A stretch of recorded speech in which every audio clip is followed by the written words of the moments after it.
Poem. There was a young man from Limerick who couldn't rhyme words with anything. He wrote a short story, nobody read it, so he went back to working for Asda. So I've been doing some research, and I have recently discovered that I am 7 inches too tall to be legally considered a midget. This just makes me a short man, and that comes with no benefits. Now, there are many similarities and many differences between midgets, short men, and regular men. One of the major differences, if a midget gets angry, it goes on YouTube as Angry Midget, which, although hilarious, the novelty wears off and it is a completely accurate description of the video. If a short man gets angry, it goes on YouTube as Angry Hobbit. Go back to Middle-earth. True story. If a regular man gets angry, it doesn't go on YouTube. Of course, there are benefits to being a short man as well. You'll often see short men who walk around sort of with their jaw like that. Sort of like that. These are the short men with advanced short man syndrome. What that means is you can get as angry as you like and nobody can get pissed off because you're a short man. But of course my height does affect my acting career quite a lot, especially around this time of year. I'm too short to play Prince Charming, and I'm too tall to play a dwarf. I don't really mind though, because statistically only 1 in 7 dwarves are happy. I do. Of course, while my acting career is headed south, no pun intended, I thought I'd take one of those teaching English as a foreign language courses. I've got a problem with it. First of all, English isn't a foreign language. It should really be called Teaching English to the English Impaired. But of course, teaching English has sort of made me aware of exactly how stupid the English language is. I mean, it's not the most stupid language in the world. The most stupid language in the world is Welsh. Is anybody here from Wales? Hey! I've got one at the back. Hey! Whereabouts are you from? Yeah, as if I knew. Why do we ask that question? Why do we say whereabouts? Unless they say Cardiff, we don't have a clue, do we? But anyway, Welsh. I've got a theory about how Welsh was invented. I'm sure you're all aware of Welsh and the language. I mean, the Welsh don't speak it, but I'm sure the rest of you are aware of the language. I've got a theory. It was 2 men, a few pints, and a game of boggle. Shook it up. There you go, Welsh. You can't have that. None of the letters, they don't work with each other. It doesn't make sense. You can't have those letters. It doesn't work. It doesn't matter, it's Welsh. What about that? 2 L's. You can't have 2 L's next to each other. Of course you can. Welsh. Anyway, apart from Welsh, English is the most stupid language in the world. We've got so many rules, and yet nobody really knows where to stick to them. For example, we learned that a C and an H make a ch sound. And where are we taught this? Stool!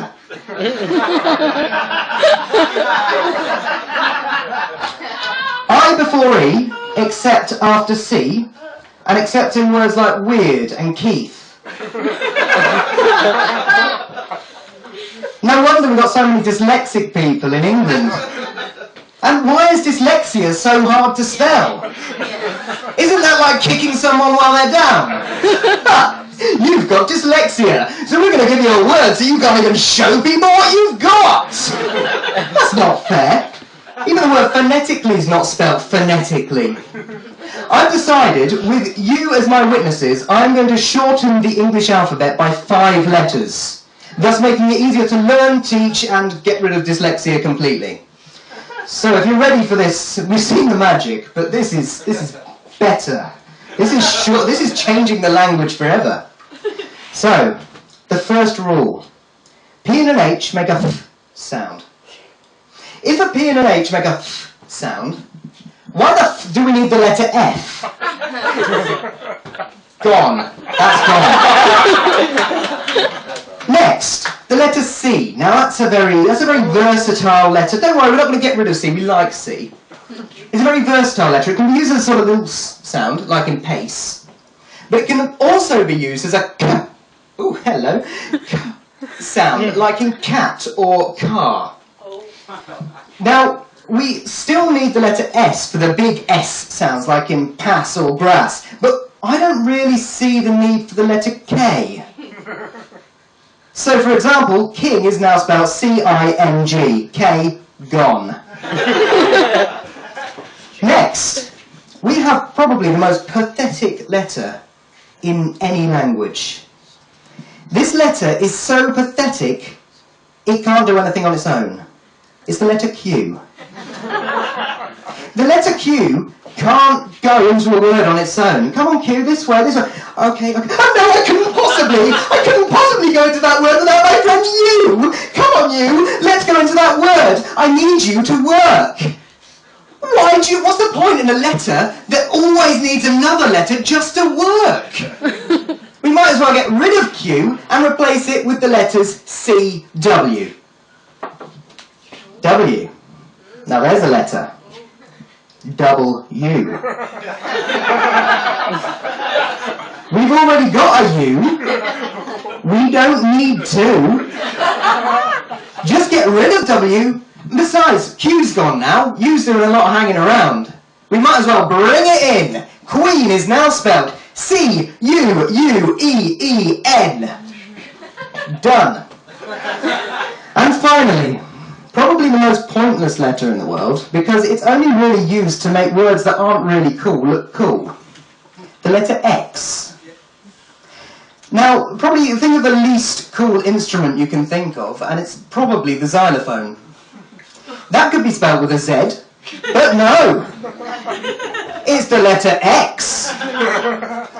In most cases, the letter X can either be replaced with the letter Z or the letters ECS. So now we can get rid of the letter X as well. And now the alphabet goes A, B, C, D, E, G, H, I, J, L, M, N, O, P, R, S, T, U, U, V, Y, Z. I have one final problem with the English language. And that's this Pandora's box of words that we are given, we accept them, but we are forbidden from ever using. They are the swear words. If we use these words, they will corrupt the minds of everybody around us. So we mustn't use them, including the worst word in the English language. Cover your ears, children. If you hear this word, it will ruin your life forever. Don't worry, I'm not going to say it. But I make no apologies for thinking it. Because let's face it, the people who don't mind me using that word, well, you don't mind. And the people who do mind, well, at least you're not going to go home calling me a cunt.